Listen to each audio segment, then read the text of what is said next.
ಅದಕ್ಕೆ ಹೇಳ್ತಾರೆ, ಲಾಲಯೇತ್ ಪಂಚವರ್ಷಾಣಿ, ಮೊದಲು 5 ವರ್ಷ ಮಕ್ಕಳನ್ನು ಚೆನ್ನಾಗಿ ಆಟ ಆಡಿಸ್ಬೇಕಂತೆ, ಚಿಕ್ಕ ಮಕ್ಕಳನ್ನು ಪ್ರೀತಿಯಿಂದ ಬೆಳೆಸಬೇಕಷ್ಟೆ. ದಶವರ್ಷಾಣಿ ತಾಡಯೇತ್, ಮುಂದೆ 10 ವರ್ಷಗಳವರೆಗೆ ಅಂದರೆ 15ನೆಯ ವರ್ಷದವರೆಗೆ ಚೆನ್ನಾಗಿ ಹೊಡೆಯಬೇಕು ಅವನನ್ನು, ಸುಮ್ಮನೆ ಹೊಡೆಯೋದಲ್ಲ, ತಪ್ಪು ಮಾಡಿದಾಗ. ಪ್ರಾಪ್ತೇತು ಷೋಡಶೇ ವರ್ಷೇ ಪುತ್ರಂ ಮಿತ್ರವದಾಚರೇತ್, 16ನೆಯ ವರ್ಷ ಪ್ರಾರಂಭ ಆದರೆ ಅಷ್ಟೊತ್ತಿಗೆ ಅವನಿಗೆ ತಿಳುವಳಿಕೆ ಬಂದಾಗಿರುತ್ತದೆ ಅಂತ ಮಗನ ಜೊತೆಗೆ ಮಿತ್ರನಂತೆ ವ್ಯವಹಾರ ಮಾಡಬೇಕು. ಅರ್ಥಾತ್ ತಿಳುವಳಿಕೆ ಹೇಳಬೇಕಷ್ಟೇ ಹೊರತು ಹೊಡೆಯೋ ಅವಶ್ಯಕತೆ ಇಲ್ಲ.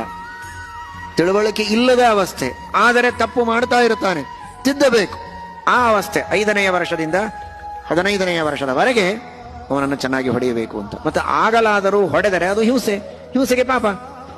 ಗುರು ಶಿಷ್ಯನಿಗೆ, ತಂದೆ ತಾಯಿಗಳು ಮಕ್ಕಳಿಗೆ, ರಾಜರು ಪ್ರಜೆಗಳಿಗೆ ಮಾಡುವ ದಂಡಕ್ಕೆ ಪಾಪ ಉಂಟೋ ಇಲ್ಲವೋ?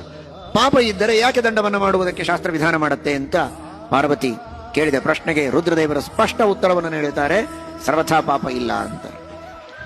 ತಪ್ಪು ಮಾಡಿದ ಪ್ರಜೆಗಳಿಗೆ ದಂಡ ಮಾಡುವ ರಾಜನಿಗೆ, ಶಿಷ್ಯರಿಗೆ ದಂಡ ಮಾಡುವ ಗುರುಗಳಿಗೆ, ಮಕ್ಕಳಿಗೆ ದಂಡ ಮಾಡುವ ತಂದೆ ತಾಯಿಗಳಿಗೆ ಸರ್ವಥಾ ಪಾಪ ಇಲ್ಲ.